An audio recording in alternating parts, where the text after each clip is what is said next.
Okay, so moving into chapter 8, verses 1 through 13. Who is like the wise person, and who knows the interpretation of a matter? A person's wisdom brightens his face, and the sternness of his face is changed.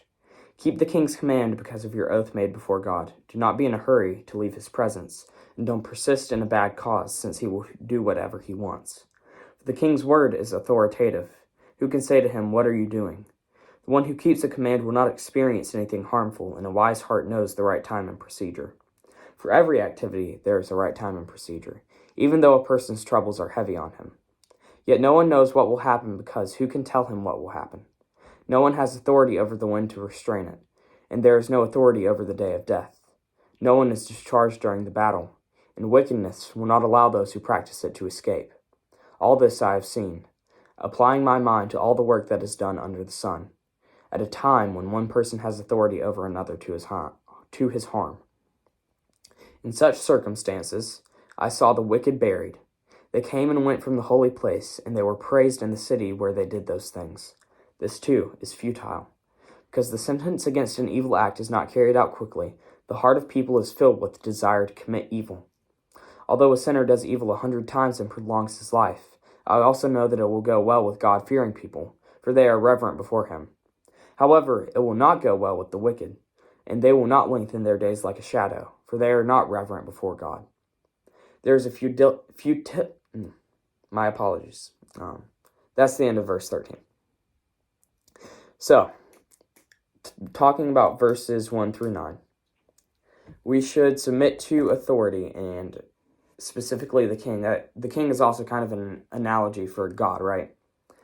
And we should understand that his word is authoritative, and that we should keep a command and will not experience anything harmful.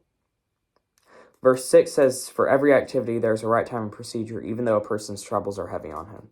So this kind of calls back to there's a time and place for everything that is presented at the start of chapter 3.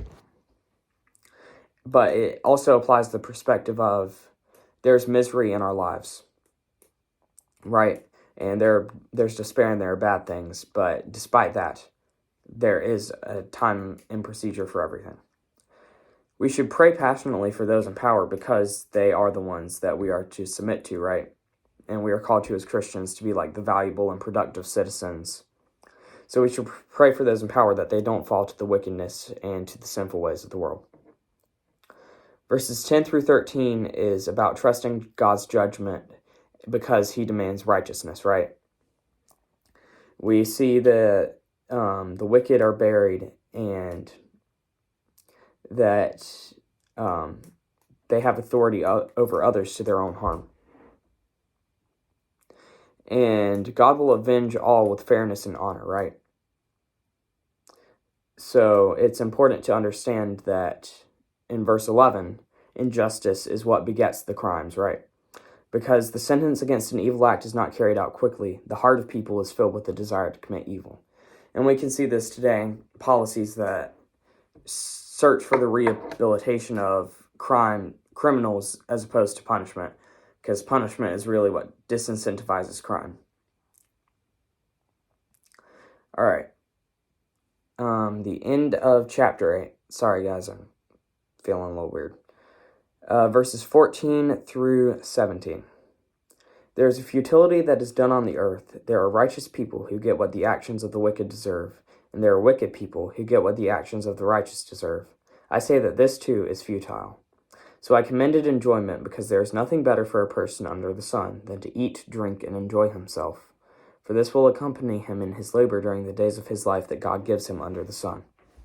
When I applied my mind to know wisdom and to observe the activity that is done on the earth, even though one's eyes do not close in sleep day or night, I observed all the work of God and concluded that a person is unable to discover the work that is done under the sun.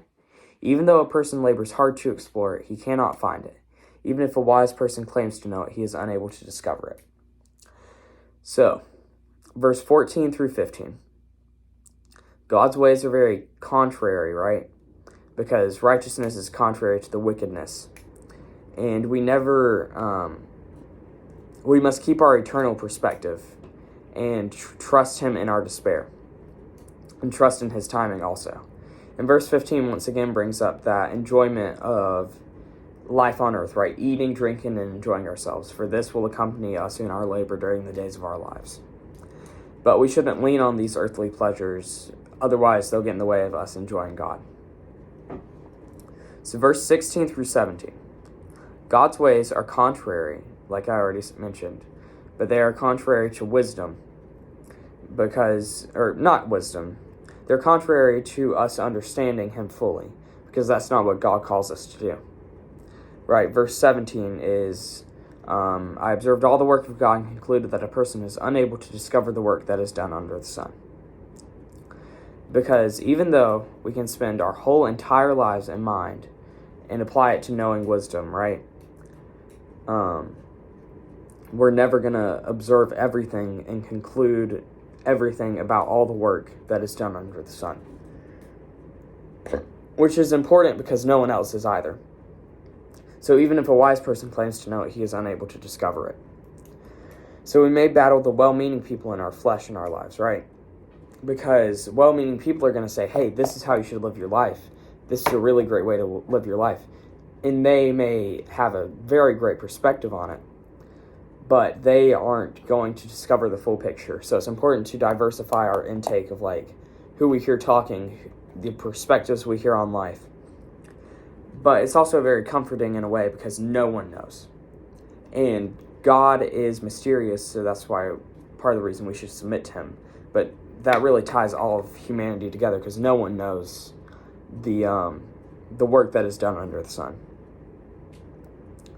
So there are also people without the best intentions that are going to try to sell you on claims of what life is and what life should be. And we should avoid that at the best that we can because those people are trying to take advantage of us.